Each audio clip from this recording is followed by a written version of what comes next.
Spathodea's Euphoria is basically in the same category as a certain rich lady with the jellyfish, trying to make an older character work as a substitute for true limited DPS. However, unlike that rich lady, Spathodea's version actually does the job. And I know that sounds like cope, but just look at this. Of course, I'm not saying she's better than Beryl, not even close. Her old problems are still there. She still has no AO damage, and now even more of her damage is shoved directly into her ultimate. But the raw numbers are actually good enough to put her somewhere around tier 1 to tier 2 depending on the content. And in single target content that favors beast and ultimate damage, you can honestly argue she's closer to tier 0.5. The first thing to understand with this Euphoria is Spathodea's new synergy with Lingering Glow.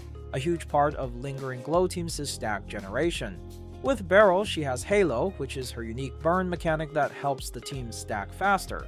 For Spathodea, it's way more straightforward, on top of increasing the enemy's max burn stacks by another 15. Just having Spathodea on the team increases Lingering Glow generation efficiency by 100%.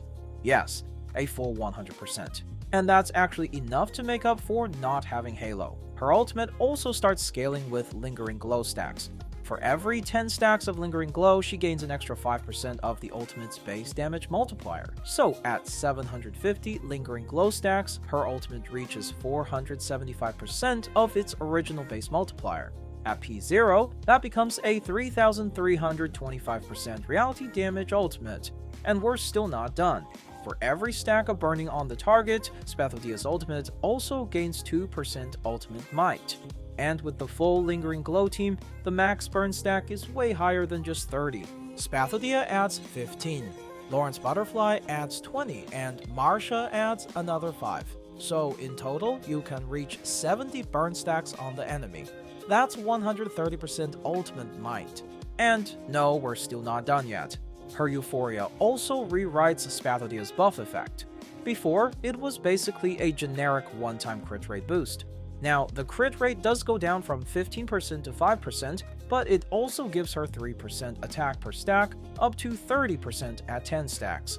And more importantly, this effect now only applies to her ultimate, which means her skill 1 can no longer accidentally waste the buff. Speaking of skill 1, the skill's damage is doubled, and the crit damage effect no longer needs pre-ignition to trigger. But honestly, using this attack for damage is more of a trap than ever, because compared to what her ultimate is doing, the damage from skill 1 is just not the point anymore.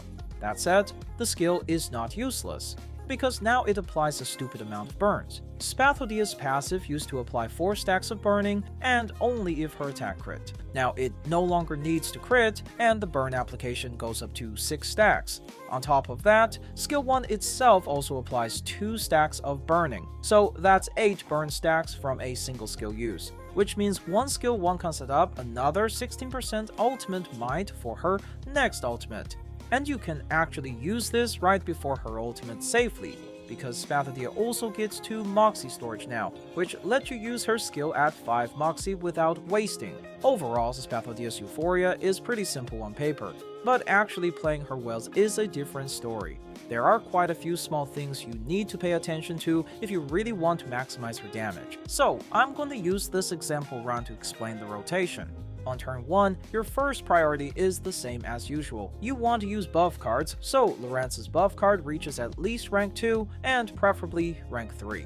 Now, normally with a Beryl team, you'd want to use Lawrence's ultimate as soon as possible on turn 2. But with Spathodea, that's not really what you want. Remember, Spathodea's damage is all about her ultimate, and her ultimate scales heavily with both Lingering Glow stacks and burning stacks. Realistically, it's pretty hard to get all those stacks ready by turn 3 while also preparing the other mechanics. So instead, I find it way better to set up for a turn 4 burst. Also, during this setup, I actually prefer not attacking with Lawrence's skill 1 at all. That way, you can keep stacking pre-ignition from Marsha's passive instead of cashing it out too early. Turn 3 is where we start setting everything up. This is when you use Lawrence's ultimate on her own skill. You also wanna set up Isolde's debuff and use Marsha's ultimate on this turn. For the rest of your actions, just stack as much burning as possible, preferably with Spathodea's skill 1. Then turn 4 is your first real burst turn, and the goal is very simple. Stack as much burning as possible first, then drop Isolde's ultimate into Spathodea's ultimate into Lawrence's skill 1 spam. For the burn setup, you're mainly relying on Lawrence's first skill 1, which applies all the accumulated pre-ignition, plus Spathodea's own skill 1, just those alone should usually apply around 20 to 30 stacks of burning. And if you get lucky with cards, you can even trigger Isolde's overburn effect, which makes her ultimate deal way more damage too. And I promise you, the damage you gain from waiting one extra turn is absolutely worth it. After that first burst, you want to move into a 3-turn rotation. You want to maintain high burn stacks on enemy at all time. On the second turn of the rotation, you generally want to use Marsha's ultimate, Isolde's skill 2, and Lawrence's ultimate. Then on the third turn, you stack as much burning as possible before bursting again. And with this rotation, Spathodea can pretty consistently throw out some disgusting single target burst damage every 3 turns. For the build, nothing really changes. Spathodea still wants to use her own signature Psychube, as it gives her a lot of attack. And as per usual, you can copy the resonance code on the screen. As for portraits, she didn't get photomancy with her Euphoria, but because her P3 and P5 are focused on her ultimate, they are still pretty nice damage boosts.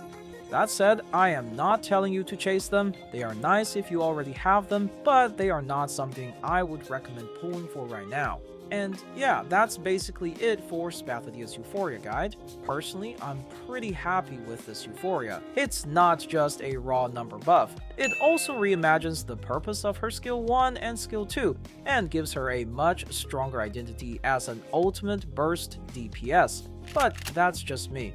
What do you guys think about Spathodea's Euphoria? Let me know in the comments down below. And as always, this has been Steamed Bun X, thanks for watching, and I'll see you in the next video.